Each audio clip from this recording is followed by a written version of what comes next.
Hi guys, इस video में हम जितने भी आपके रूल रेगुलेशन हैं कामधेनु विश्वविद्यालय के लिए जो आपका एडमिशन 2020-21 के लिए है, तो उन सब के बारे में हम इस वीडियो में बात करेंगे। सबसे पहले हम बात करते हैं बीटेक डेयरी टेक्नोलॉजी के लिए। देखिए, इसका जो आपका कोर्स होगा वो 4 साल का होगा। ठीक है, भारत का नागरिक होना चाहिए, छत्तीसगढ़ का मूल निवासी होना चाहिए। आयु के बारे में बोलते हैं 31 दिसंबर को 17 वर्ष से कम नहीं होना चाहिए और 25 वर्ष से अधिक नहीं होना चाहिए। अगर ये आपका क्राइटेरिया फुलफिल हो रहा है तभी आप फॉर्म भर पाएंगे। सब्जेक्ट में आपका बोलता है CGBSC या CBSE बोर्ड से, या फिर आपका इंडियन काउंसिल का जो आपका स्कूल सर्टिफिकेट है। आप 12th में फिजिक्स, केमिस्ट्री और मैथ के साथ क्या होना चाहिए, पास आउट होना चाहिए। मिनिमम जो आपका नंबर है, ठीक है, वो आपका 50% आपका जनरल के लिए है। ST SC OBC के लिए यहाँ पे 40% लिखा है। अगर आपका एग्ज़ाम नहीं हुआ है तो भी आप यहाँ पे सम्मिलित हो सकते हैं, लेकिन यहाँ पे साफ लिख दिया कि आपके पास 12वीं कक्षा की मूल अंक सूची होनी चाहिए, तब आपको उसको प्रस्तुत करना होगा जब ये मांगेगा। सीटों के बारे में भी यहाँ पे जानकारी दे दी है। राज्य का जो कोटा है यहाँ पे आप देख सकते हैं। X मतलब क्या है, कोई भी श्रेणी में नहीं आता। F मतलब फीमेल है, F मतलब आपका फ्रीडम फाइटर है, K मतलब आपका कृषक, S मतलब सैनिक, D मतलब आपका निःशक्तता। तो इतना सीट यहाँ पे दिया हुआ है। अब जो नेशनल टेस्टिंग एजेंसी है NTA, इनके द्वारा जो एग्ज़ाम आपका हो रहा है ICAR का, उसके थ्रू आपका 9 सीटों पर यहाँ पे कोटा दिया है। फिर आप छत्तीसगढ़ के मूल निवासी हैं तो आपको क्या आरक्षण का लाभ मिलेगा। यहाँ पे आपको दिया है कि आपका निवास प्रमाण पत्र क्या प्रारूप होना चाहिए। फिर यहाँ पे दत्तक पुत्र पुत्री के लिए भी यहाँ पे पूरा डिटेल दिया हुआ है। फिर यहाँ पे अनुसूचित जाति, अनुसूचित जनजाति और अन्य पिछड़ा वर्ग के लिए 12, 32 और 14% यहाँ पे वर्टिकल आरक्षण दिया हुआ है। कृषक के लिए यहाँ पे 5% हॉरिजॉन्टल आरक्षण दिया हुआ है। अगर फ्रीडम फाइटर है तो यहाँ पे 3% उनको हॉरिजॉन्टल आरक्षण मिलेगा। अगर आप महिला कैंडिडेट हैं तो आपको छत्तीसगढ़ के मूल निवासी महिला उम्मीदवारों के लिए 30% हॉरिजॉन्टल आरक्षण उपलब्ध होगा। तो ये बहुत अच्छी बात है कि 30% मतलब 100 में से 30 सीटें तो इनके लिए ही हैं। तो यहाँ पे अगर आपका विकलांग उम्मीदवार आते हैं, दिव्यांग के कैटेगरी में आप अगर आते हैं PH में, तो यहाँ पे भी आपको सीटों का आरक्षण दिएगा शासन का जो नियम है उसके अनुसार। इसके लिए आपको यहाँ से बना के प्रमाण पत्र प्रस्तुत करना होगा। अगर भूतपूर्व सैनिक है तो उनके लिए यहाँ पे 3% हॉरिजॉन्टल आरक्षण रखा गया है। अब समझिए प्रवेश प्रक्रिया। बीटेक डेयरी टेक्नोलॉजी पाठ्यक्रम में 10+2 पद्धति में 12वीं कक्षा की मूल अंक सूची के विषय मैथ, फिजिक्स और केमिस्ट्री के कुल प्राप्तांकों की मेरिट के आधार पर किया जाएगा। यहाँ पे टोटल प्राप्तांकों का बात कर दिया है तीनों सब्जेक्ट का। आगे लिखता है 2 या 2 से अधिक अभ्यर्थियों के प्राप्तांक समान होने पर गणित के प्राप्तांक के आधार पर मेरिट का निर्धारण किया जाएगा। अगर 2 कैंडिडेट का 80 और 80 आ जाता है तो मैथ में जिसका ज़्यादा नंबर होगा उसको पहले सीट दिया जाएगा, यहाँ पे कहा गया है। बोलता है अगर मैथ में भी समान होता है तो फिजिक्स को देखा जाएगा, और फिजिक्स में भी समान होता है तो केमिस्ट्री को देखा जाएगा। इसके बाद भी अगर समान होता है तो जिसका एज ज़्यादा होगा उसको पहले मेरिट लिस्ट में जगह दी जाएगी। आगे लिखता है मेरिट सूची घोषित होने के पश्चात प्रवेश की प्रक्रिया विश्वविद्यालय या महाविद्यालय स्तर पर की जाएगी। अगला जो मोस्ट इम्पॉर्टेंट पॉइंट है आपका प्रमाण पत्रों का प्रवेश के समय प्रस्तुतिकरण। ये सब चीज़ें आपको काउंसलिंग के समय छत्तीसगढ़ शासन द्वारा निर्धारित प्रारूप में आपको देने होंगे। 10th, 12th, छत्तीसगढ़ का मूल निवास प्रमाण पत्र, जाति, आय और किसी वर्ग से संबंधित है तो TC, अंतराल प्रमाण पत्र मतलब गैप सर्टिफिकेट, फिर आपका ओरिजिनल मार्कशीट मतलब माइग्रेशन इसको आप कह सकते हैं, फिर आपका कैरेक्टर सर्टिफिकेट, फिर आपका मेडिकल सर्टिफिकेट। प्रमाण पत्रों के छत्तीसगढ़ शासन द्वारा निर्धारित प्रारूप में ही मान्य होंगे और किसी स्टेट का आपका यहाँ पे प्रारूप मान्य नहीं होगा। अभ्यर्थियों के लिए यहाँ पे और कुछ शर्त और जानकारी दिया है। आवेदक को उसी श्रेणी के अंतर्गत केवल एक ही वर्ग में आरक्षण का लाभ मिलेगा। जिस श्रेणी वर्ग में प्रवेश आवेदन किया जा रहा है उम्मीदवार को उससे संबंधित श्रेणी या वर्ग का प्रमाण पत्र नियम पुस्तिका में दिए गए निर्धारित प्रारूप अथवा छत्तीसगढ़ शासन सामान्य प्रशासन विभाग द्वारा निर्धारित प्रारूप में आपको प्रस्तुत करना होगा। उम्मीदवार द्वारा प्रवेश परीक्षा हेतु आवेदन पत्रों में अंकित वर्ग जिसमें उसके द्वारा आरक्षण का लाभ चाहा जा रहा है, परिवर्तन की अनुमति नहीं होगी। आप अगर चेंज करना चाहें तो नहीं कर पाएंगे। आगे लिखता है यदि महाविद्यालय किसी ऐसे अभ्यर्थी का चयन कर लेते हैं या प्रवेश दे देते हैं जो विश्वविद्यालय द्वारा प्रवेश हेतु निर्धारित न्यूनतम पात्रता अर्हता नहीं रखता है, उन्हें विश्वविद्यालय द्वारा प्रवेश नहीं दिया जाएगा। मतलब कोई कॉलेज आपको प्रवेश दे देता है नियम कानून को अनदेखी करके, तो आपका प्रवेश यहाँ पे निरस्त हो जाएगा। और यहाँ पे आपका रैगिंग के लिए दिया है, प्रवेश निरस्तीकरण का भी यहाँ पे दिया है।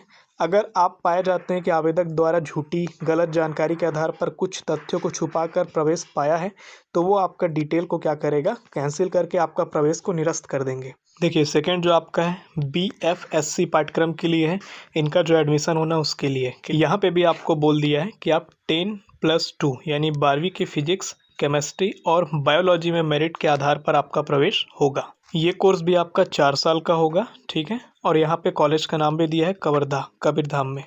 स्नातक पाठ्यक्रम में प्रवेश हेतु न्यूनतम पात्रता एवं अर्हता क्या है? भारत का नागरिक हो, छत्तीसगढ़ का मूल निवासी हो, ठीक है, वो 12वीं पास आउट हो, किस सब्जेक्ट में? फिजिक्स, केमिस्ट्री और बायोलॉजी और इंग्लिश में। देखिए काउंसलिंग में जो मेरिट लिस्ट कैसे बनेगा, जो आपका 12वीं का जो आपका फिजिक्स, केमिस्ट्री और बायोलॉजी है, इसका क्या है मेरिट लिस्ट बनेगा इन 3 सब्जेक्ट का, और उसी पर क्या होगा काउंसलिंग द्वारा आपको प्रवेश दिया जाएगा। अब न्यूनतम अंक सीमा का क्या है खेल यहाँ पे, तो देखिए BFSC पाठ्यक्रम में सभी सीटों पर प्रवेश के लिए सामान्य वर्ग एवं अन्य पिछड़ा वर्ग के छात्रों को फिजिक्स, केमिस्ट्री, बायोलॉजी और इंग्लिश में कुल 50% होना चाहिए। अनुसूचित जाति और जनजाति और अन्य पिछड़ा वर्ग के लिए यहाँ पे क्रीमी लेयर को छोड़कर है, यहाँ पे क्रीमी लेयर को लेकर है। फिजिक्स, केमिस्ट्री, बायोलॉजी, इंग्लिश में कुल कितना होना चाहिए? 40% मिनिमम होना चाहिए। यहाँ पे सीट भी दे दिया है, ठीक है। यहाँ पे आपका तालिका पहला दिया है, तालिका दूसरा है, ठीक। पहला तालिका में आपका पाठ्यक्रमों का जो सीट है प्रवेश होगा आपका वो, दूसरा आपका विभागीय और अन्य कोटा जो दिया है, जैसे आपका भारतीय कृषि अनुसंधान परिषद से जो अभी होना है उस पे 15 सीट है, विभागीय कोटा यहाँ पे 2 सीट है, और मछुआरा वर्ग के लिए यहाँ पे 5 सीट दिखा है। इसी प्रकार आप यहाँ पे बात करें तो यहाँ पे टोटल सीट आपका 78 यहाँ पे शो कर रहा है। अब काउंसलिंग का बात करते हैं तो आपको यहाँ पे जाना है, ठीक है। यहाँ पे आपको भरना है पूरा किस कास्ट में आप हैं, आपको मेडिकल सर्टिफिकेट देना होगा। सभी चयनित प्रवेशार्थियों के लिए प्रवेश के समय स्वास्थ्य प्रमाण पत्र प्रस्तुत करना होगा। ये कौन बनाएंगे? सहायक शल्य चिकित्सक, सहायक भेषज स्तर के अधिकारी के मान्य होंगे। तो आप जिला अस्पताल में जाएंगे तो आपका आसान से बन जाएगा। आयु का बात करें तो आपका मिनिमम आयु यहाँ पे बोला 31 दिसंबर 2020 तक 17 वर्ष से कम ना हो और 25 से अधिक नहीं होना चाहिए। अब मेरिट लिस्ट कैसे बनेगा, तो 12वीं का जो आपका फिजिक्स, केमिस्ट्री, बायोलॉजी है इसके प्राप्तांकों के आधार पर बनेगा।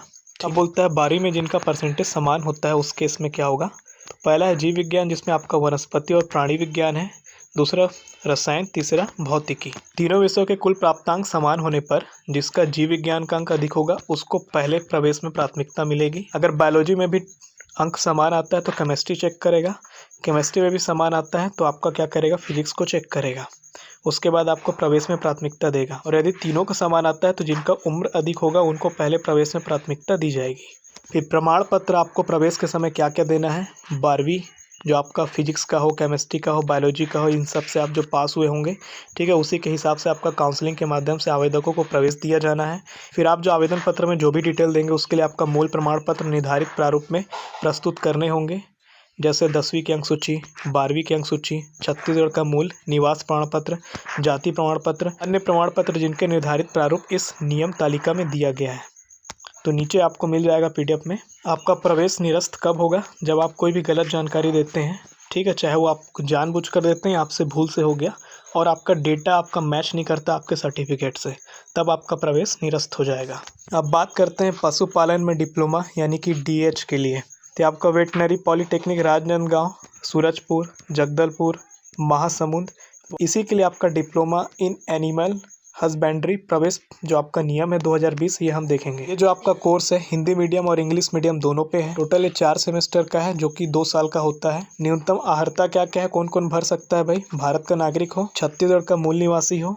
आयु के बारे में बात करें तो 31 दिसंबर 2020 को 17 वर्ष से कम ना हो परंतु 22 वर्ष से अधिक भी ना हो। लेकिन यहाँ पे अनुसूचित जाति, अनुसूचित जनजाति, दिव्यांग, महिला, अन्य पिछड़ा वर्ग, क्रीमी लेयर को छोड़कर इनके जो कैंडिडेट होंगे उनकी जो न्यूनतम आयु है उस पे आपका क्या होगा 17 से 25 दे दिया है। यहाँ पे भी आपको 12th में फिजिक्स, केमिस्ट्री, बायोलॉजी विषय उत्तीर्ण करना है। जनरल वालों के लिए 50%, बाकी के लिए 40% होना चाहिए मिनिमम। सीट कहाँ कहाँ कितना है? राजनांदगांव में 60, सूरजपुर में 100, जगदलपुर में 100, महासमुंद में 100, मतलब 360 सीट हो गया। यहाँ पे आपका सीट भी बांट दिया, आप देख सकते हैं। अब यहाँ पे आते हैं 6वां नंबर पॉइंट पर, प्रवेश प्रक्रिया में न्यूनतम अंक सीमा।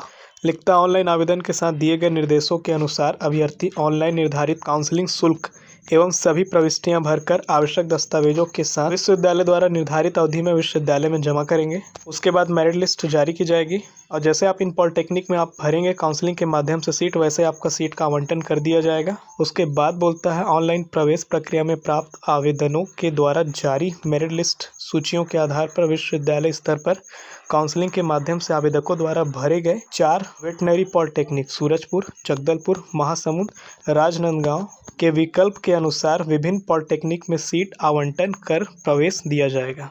आगे लिखता आवेदक द्वारा भरे गए विकल्प अंतिम होगा तथा उस पर कोई बदलाव मान्य नहीं होगा। तो कोई भी चेंजेस यहाँ पे नहीं हो पाएंगे। ये जो हमने बताया ऊपर में आपका सेम है। आगे लिखता है छत्तीसगढ़ शासन या ये बोर्ड के द्वारा मान्यता प्राप्त किसी भी बोर्ड से 12वीं की मूल अंक सूची के विज्ञान विषय समूह में आपका क्या होगा, फिजिक्स, केमिस्ट्री, बायोलॉजी की कुल प्राप्तांकों की मेरिट के आधार पर आपको प्रवेश दिया जाएगा। ठीक है, तीनों सब्जेक्ट का आपका मेरिट बनेगा, टोटल नंबर का, वहाँ से आपको प्रवेश मिलेगा। आगे बोलता है 2 या 2 से अधिक अभ्यर्थियों के प्राप्तांक अगर समान हो जाते हैं तो जीव विज्ञान के प्राप्तांक के आधार पर आपको मेरिट देगा। फिर जीव विज्ञान का भी समान अगर हो जाता है तो रसायन विज्ञान यानी केमिस्ट्री पर आपको देगा। फिर अगर केमिस्ट्री भी आपका अगर सेम हो जाता है तो आपको फिजिक्स के आधार पर देगा। और ये भी आपका सेम हो जाता है तो आपका जिसका एज ज़्यादा होगा उनको यहाँ पे मेरिट लिस्ट में नाम मिलेगा। आपको डॉक्यूमेंट क्या क्या यहाँ पे लगाना है तो 10वीं का, 12वीं का स्थायी जाति प्रमाण पत्र सत्यापित किया हुआ, छत्तीसगढ़ का मूल निवास प्रमाण पत्र, मेडिकल सर्टिफिकेट, आय प्रमाण पत्र यानी इनकम सर्टिफिकेट, फिर आप वर्ग श्रेणी किस में है वो, आपका टीसी, कोई गैप हुआ है तो गैप सर्टिफिकेट, माइग्रेशन लगता है तो माइग्रेशन, कैरेक्टर सर्टिफिकेट, आधार कार्ड और पासपोर्ट फ़ोटो।